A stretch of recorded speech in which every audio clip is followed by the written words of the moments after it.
होता है जो अगर कोई प्रोसेशन निकालते हैं और वो प्रोसेशन में वायलेंस होता है तो जो ऑर्गेनाइजर्स है उनकी भी जिम्मेदारी उस पर आयद होती है कि उन्होंने उस वायलेंस को रोका नहीं बल्कि उसको आगे बढ़ाया भी। ये दो चीजें फैक्ट है, इसको कोई डिनाई नहीं कर सकता है। और तीसरी बात यह है कि जो कुछ बिहार में हुआ है, बिहार शरीफ में, जहां पर एक 100 साला मदरसे अजीजिया को जला दिया गया, एक मस्जिद के मीनार को डैमेज किया गया और वहां पर एक टारगेटेड मुस्लिम माइनॉरिटी के दुकानों को निशाना बनाया गया, इससे साफ जाहिर है कि इसमें बहुत बड़ी प्लानिंग हुई है। और बिहार की नीतीश कुमार और तेजस्वी की सरकार को ये मालूम था कि नालंदा एक सेंसिटिव डिस्ट्रिक्ट है, नीतीश कुमार मुख्यमंत्री का होम डिस्ट्रिक्ट है, उसके बावजूद भी आप सासाराम में भी गड़बड़ हुई।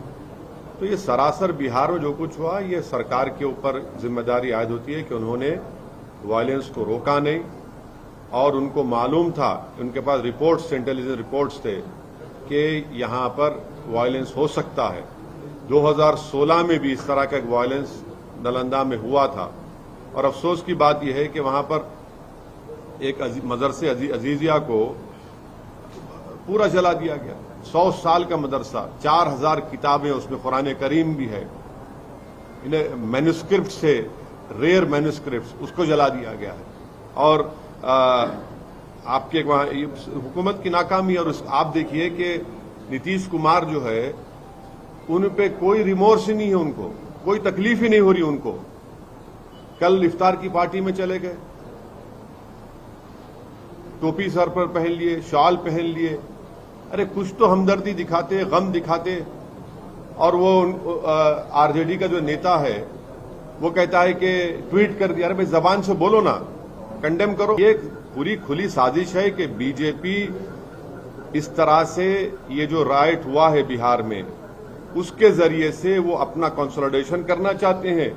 और नीतीश कुमार और तेजस्वी यादव ये चाहते हैं कि मुसलमानों को बिहार के हमेशा उनके दिलों में खौफ पैदा कर दिया जाए। तो सुनिए, ट्वीट से काम नहीं होगा। आप सत्ता में हैं, आप मंत्री हैं, आप पावर शेयर कर रहे हैं, क्यों नहीं अभी तक आप और आपके चचा जाकर उस जगह का इंस्पेक्शन करते, उस मदरसे अजीजिया का, उस मस्जिद को जुटाने की कोशिश की गई थी? क्यों नहीं आपकी सरकार ने अब तक कंपनसेशन का ऐलान किया? क्यों नहीं अभी तक आपने उन पुलिस वालों के खिलाफ एक्शन लिया जिनकी मौजूदगी में वायलेंस हुआ? क्यों नहीं आप ये अरेस्टिंग जो लोग किए कर रहे हैं? ये तो इनकी नाकामी है, बिल्कुल सरासर इनकी नाकामी है और हम कंडेम करते हैं। और देश के होम मिनिस्टर बोलते हैं कि उल्टा लटका देंगे अगर उनकी सरकार होती। तो फिर वडोदरा में क्या हुआ? उल्टा लटका देंगे तो कर्नाटका में इदरीस पाशा को जिसने मारा उसको उल्टा लटकाएंगे होम मिनिस्टर साहब। कर्नाटका में आपकी सरकार है ना, आपका मुख्यमंत्री है। इदरीस पाशा को रामनगर डिस्ट्रिक्ट से किडनैप करके 20 लाख रुपए रैंसम पूछा गया, 20 लाख रुपए, और नहीं देने की बुनियाद पर उसको आप मॉबलिज कर दिए, उसको उल्टा लटकाएंगे। जुनैद नसीर को हरियाणा में मार दिए ले जाकर, क्या होम मिनिस्टर अमित शाह उन जो मारने वालों को उल्टा लटकाएंगे? ये कौन सा ये बात करते हैं?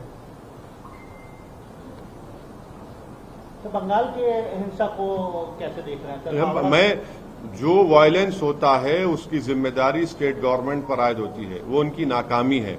और जो प्रोसेशन निकालते हैं उन पर भी जिम्मेदारी आयद होती है कि उनका प्रोसेशन निकाला गया, उनकी भी जिम्मेदारी होती है कि वायलेंस को ना होने दें। तो आप क्या सो रहे थे? होटल में रेड मारना था, आप उनको उठाना था होटल से उनको। और अगर जुलूस का परमिशन जो एक रूट दिया गया था, अगर रूट से अगर कोई डाइवर्ट कर रहा है तो आप उनको रोक देते वहां पर।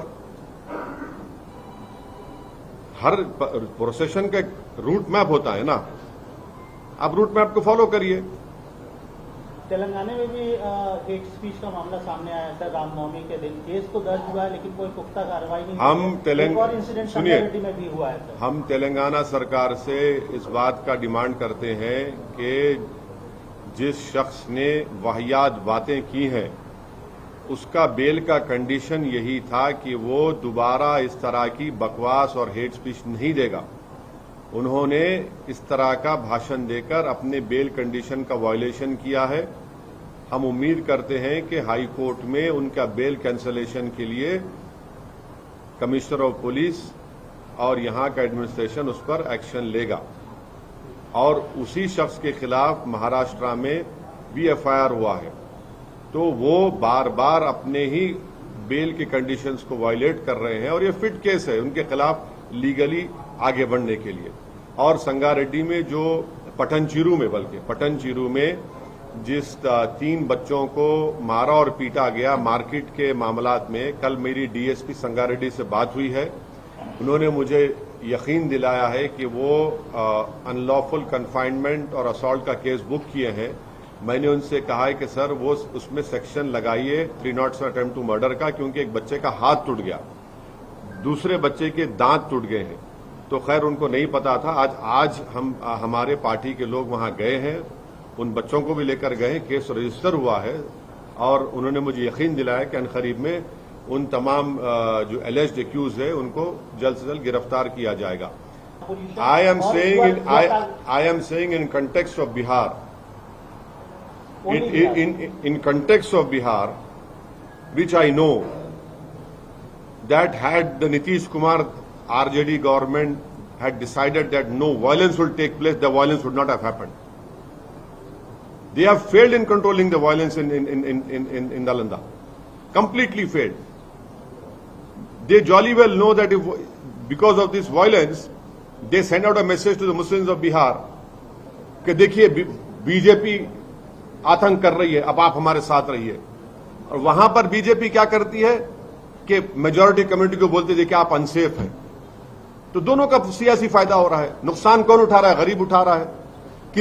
किसका मदरसा जला, किसकी मस्जिद पे हमला हुआ, किसकी दुकान जली, कौन जेल को जा रहा है। यानी मुख्यमंत्री हैं और आप जबान से इसको कंडेम नहीं करते, ट्वीट करते हैं उनके अलायंस पार्टनर, इफ्तार की दावत कंपनसेशन अनाउंस नहीं करते, जाकर विजिट नहीं करते, वहां पर कुछ नहीं करते, क्योंकि मालूम ये कहां जाएगा बिहार का मुसलमान हमको छोड़कर। आप जाकर मिलेंगे क्या? बिल्कुल। देखिए जिस दिन मैं सत्ता में आऊंगा उस सवाल करिए मेरे से आप। मैं सत्ता में नहीं हूं।